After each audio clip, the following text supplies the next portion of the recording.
नमस्कार साथियों, स्वागत है आपका राइटिंग पोर्शन की इस क्लास में। देखिए, आज हम बात करेंगे फैक्चुअल डिस्क्रिप्शन की।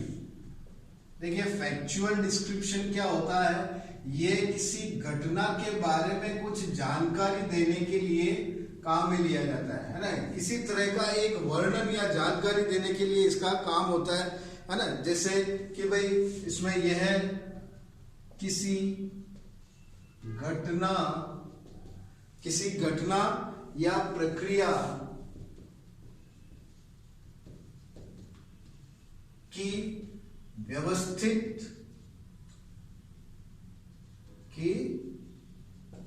किसी घटना या प्रक्रिया की व्यवस्थित और क्रमानुसार वर्णन देने के काम आता है। व्यवस्थित व क्रमानुसार वर्णन हेतु फैक्चुअल डिस्क्रिप्शन लिखा जाता है। देखिए, इसके अंदर ध्यान देने वाली बात यह है कि इसमें जो अपने विचार जो होते हैं जिसके ऊपर हम लिख रहे हैं, है ना, तो उन विचारों को व्यवस्थित होना चाहिए, है ना, कि स्टेप बाय स्टेप हमें आगे बढ़ना चाहिए, है ना।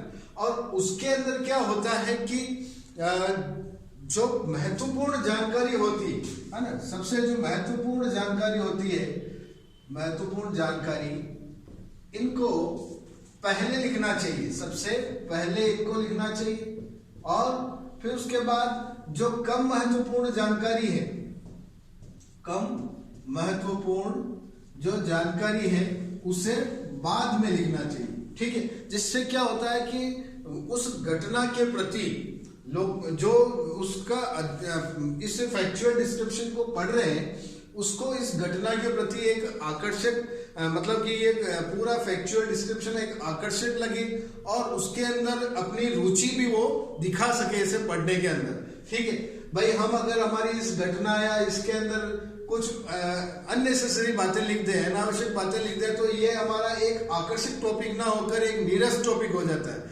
जिसके अंदर हम चाहकर भी हम फिर इसके अंदर हमारा प्रभाव नहीं डाल सकते। इसलिए इसके अंदर क्या होना चाहिए कि जो भी बात लिख रहे हैं पूरी व्यवस्थित होनी चाहिए और सीरियल से होनी चाहिए, क्रमानुसार होनी चाहिए, स्टेप बाय स्टेप हमें आगे बढ़ना चाहिए।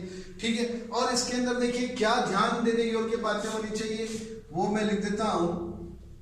ध्यान देने योग्य कुछ बातें हैं, जैसे कि भाई इसका जो शीर्षक होता है, टाइटल जो होता है, शीर्षक टाइटल जो बीचों बीच लिखना चाहिए, बीचों बीच। जैसे कि हम भाई ग्लोबल वार्मिंग के ऊपर हम लिख रहे हैं फैक्चुअल डिस्क्रिप्शन के, उस ग्लोबल वार्मिंग की पूरी जानकारी जो हम दे रहे हैं, है ना, कि भाई कैसे होती है, इसके क्या दुष्प्रभाव है और भविष्य में आगे जाकर हमें इससे क्या उपाय करने चाहिए बचने के लिए।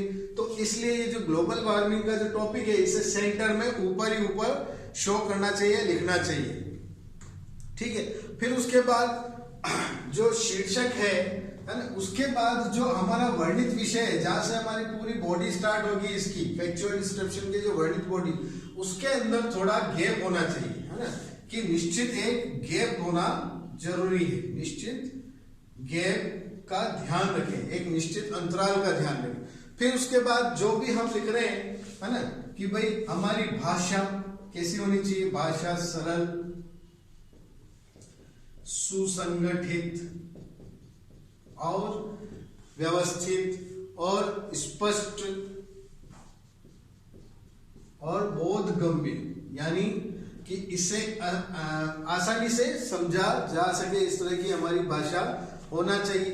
फिर उसके बाद ये व्यवस्थित होनी चाहिए।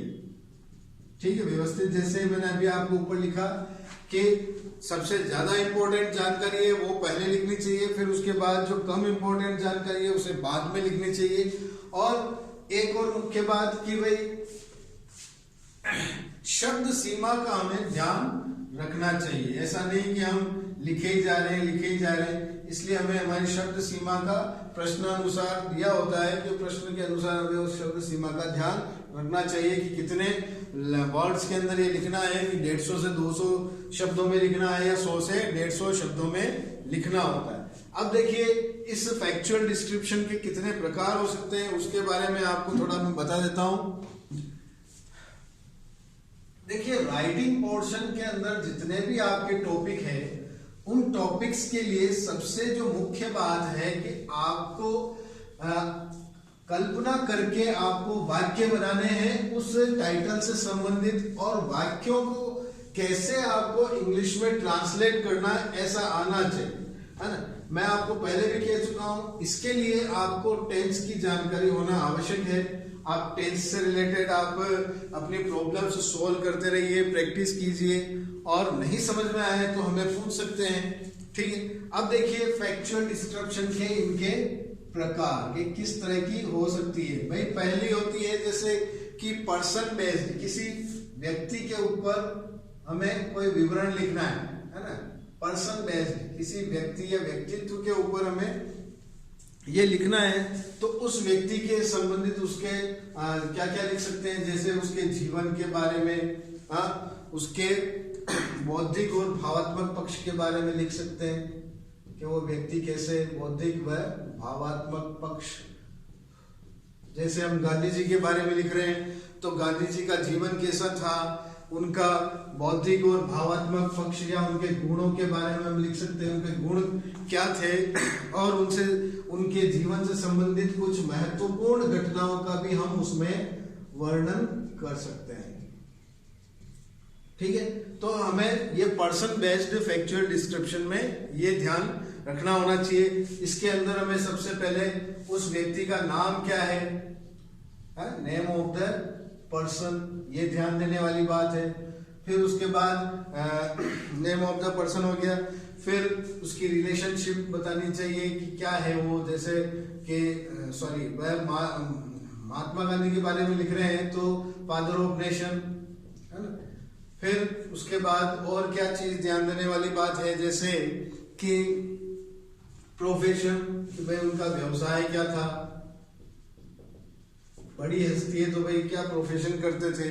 फिर उसके बाद उनका पहनावा या सॉरी उनका सोशल बैकग्राउंड कैसा है,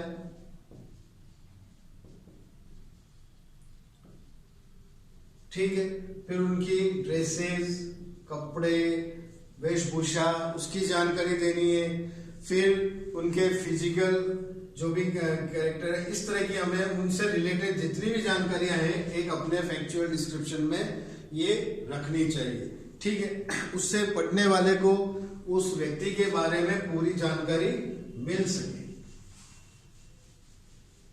अब देखिए दूसरी होती है अपनी फैक्चुअल डिस्क्रिप्शन प्लेस बेस्ड, यानी किसी स्थान विशेष की जानकारी देनी होती है ना, कि भाई स्थान विशेष की जानकारी के लिए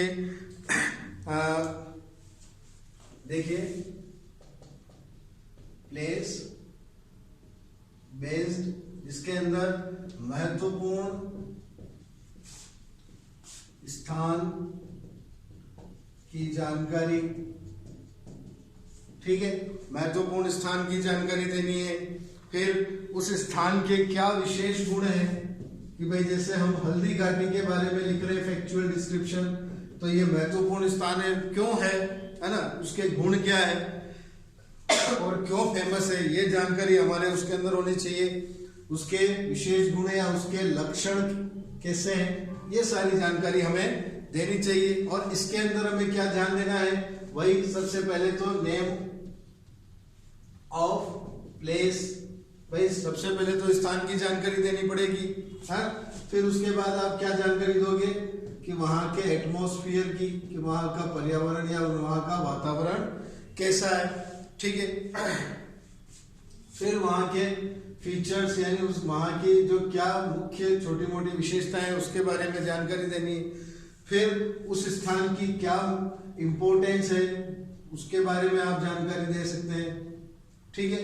फिर उसके बाद और क्या बचा, कि जो भी और कोई अदर इंफॉर्मेशन बच गई वो भी आप उसके अंदर बता सकते हैं और अपने इस फैक्चुअल डिस्क्रिप्शन में वो बता सकते हैं। फिर देखिए, फिर ये प्लेस बेस्ड हो गया। फिर तीसरी तरह की होती है ऑब्जेक्ट बेस्ड, ठीक है। अब देखिए ऑब्जेक्ट बेस्ड मतलब कि किसी वस्तु से संबंधित होता है, तो किसी वस्तु के रंग, उसकी डिजाइन और वस्तु के अंदर जो भी छोटे मोटे उसके उपयोगिता और उसके लक्षण जो होते हैं, उस वस्तु की क्या उपयोगिता है। जैसे कि भाई मेरे हाथ में ये मैंने एक मार्कर ले रखा है ना, ये भी वस्तु है। तो इस वस्तु का रंग कैसा है, इसका डिजाइन कैसा है और इसकी क्या उपयोगिता है और इसके लक्षण कैसे है ना, कि भाई आपको इसमें ये बता सकते हैं कि भाई इस वस्तु का रंग व्हाइट है, सफेद है, और इसकी डिजाइन कैसी है, इसकी डिजाइन बेलनाकार है, इसकी उपयोगिता क्या है, आप देख ही रहे हैं उपयोगिता क्या है इसकी, ये लेखन के कार्य में आ रहा है। और इसके लक्षण कि भाई लक्षण कैसे है, कि भाई इसके लक्षण कि भाई इसके अंदर एक ब्लैक कलर का इंक भरा हुआ है, जिसके बाद इसके अंदर जो निकलने वाला जो पदार्थ है जिसे हम इंक कहते हैं, स्याही कहते हैं, उससे इस बोर्ड पर लिखा जाता है। तो आपको इस तरह से छोटी मोटी जानकारी हर चीज के ऊपर होनी चाहिए। अब देखिए इसके अंदर भी क्या ध्यान देने वाली बात है कि सबसे पहले तो वही कि भाई इस जैसे यहाँ नेम ऑफ प्लेस आया तो यहाँ नेम ऑफ द ऑब्जेक्ट, भाई उस ऑब्जेक्ट या वस्तु का क्या नाम है। फिर उसके बाद वही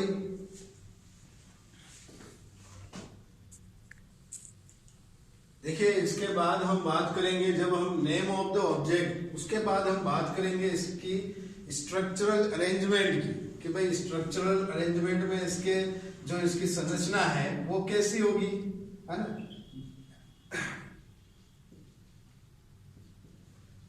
जैसे इसका शेप, साइज और मेड ऑफ कि भाई किससे बना है और इसकी कैपेसिटी, है ना।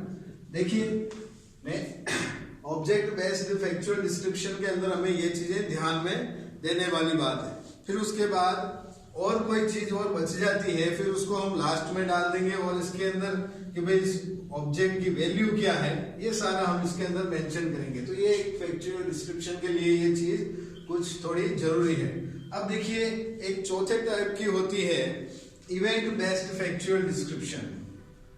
भाई किसी घटना के बारे में हमें विवरण देना है तो उसके ऊपर भी हमें कोई एक विवरण लिख सकते हैं, जिसके अंदर जैसे कि महत्वपूर्ण घटना क्या है उसके बारे में हमको लिखना है। कि भाई जैसे महत्वपूर्ण घटना की अगर बात करें, जैसे हमारे भारत के अंदर एक लंबे नेशनल आंदोलन हुए है ना, राष्ट्रीय आंदोलन स्वतंत्रता प्राप्ति के लिए, जैसे कि महात्मा गांधी के आंदोलन ले लीजिए, असहयोग आंदोलन हुआ है ना, नॉन कोऑपरेशन मूवमेंट हुआ, सविनय अवज्ञा आंदोलन हुए। तो ये एक महत्वपूर्ण इवेंट हो गए, इनके बारे में भी हम थोड़ा विवरण लिख सकते हैं और इसको हम आकर्षक बना सकते हैं। फिर घटना स्थल, जैसे मैंने अभी बताया आपको कि सविनय अवज्ञा आंदोलन हुआ तो उसका घटना स्थल क्या घटना है, घटना स्थल यानी वो प्लेस का नाम देना है। तो ये कहाँ हुआ था, दांडी नामक जगह पे हुआ था। फिर कौन से समय हुआ था, समय लिख सकते हैं भाई जैसे 1931 को हुआ था या 1930 के अंदर हुआ। तो ये सारी चीजें इसके अंदर आनी चाहिए। और कार्यक्रम के अंदर क्या मुख्य अतिथि थे, या ये सारी जानकारी हम इस फैक्चुअल डिस्क्रिप्शन में दे सकते हैं। ठीक है, ये तो देखिए मैंने आपको उदाहरण के लिए बताया था सविनय अवज्ञा आंदोलन के लिए। फिर उसके बाद कोई घटना स्थल, जैसे कि हम अभी कह सकते हैं कि जैसे राम मंदिर, राम जन्मभूमि का अभी एक ये इवेंट अभी ऑर्गेनाइज हुआ था, उसके बारे में हम बता सकते हैं कि कौन उसमें मुख्य अतिथि थे, उसका समय क्या, किस तारीख को निर्धारित किया गया था, घटना स्थल कहाँ था, कौन सी जगह था, तो अयोध्या में हुआ था, है ना। और महत्वपूर्ण घटना क्या था कि भाई भूमि पूजन थी। तो ये सारी जानकारी हम स्टेप बाय स्टेप व्यवस्थित दे सकते हैं अपने फैक्चुअल डिस्क्रिप्शन में। अब देखिए उसके बाद इसके अंदर क्या क्या हमें ध्यान देने वाली बात है, क्या क्या इसमें मुख्य चीजें चाहिए। तो नेम ऑफ द इवेंट, सबसे पहले नेम ऑफ इवेंट कि भाई उस घटना का नाम सबसे पहले ये। फिर उसके बाद टाइम क्या, फिर उसके बाद उसके अंदर चीफ गेस्ट कौन थे, चीफ गेस्ट या चेयरपर्सन जो भी है।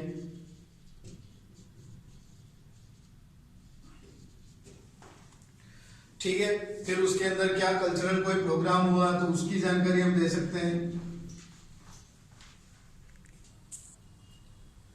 देखिए कल्चरल प्रोग्राम की कोई जानकारी हो वो भी आप दे सकते हैं। और इसके बाद यदि कोई और अदर इंफॉर्मेशन और कोई रह गई है तो इसे आप लास्ट में शो कर सकते हैं। तो साथियों, ये आज फैक्चुअल डिस्क्रिप्शन का जो पूरा वीडियो है, आई होप आपको समझ में आया होगा। आप इनके नोट्स बनाएं और प्रैक्टिस करें। प्रैक्टिस करेंगे तो ही इसको अच्छे से सोल्व कर पाएंगे। That's all for today. Thank you.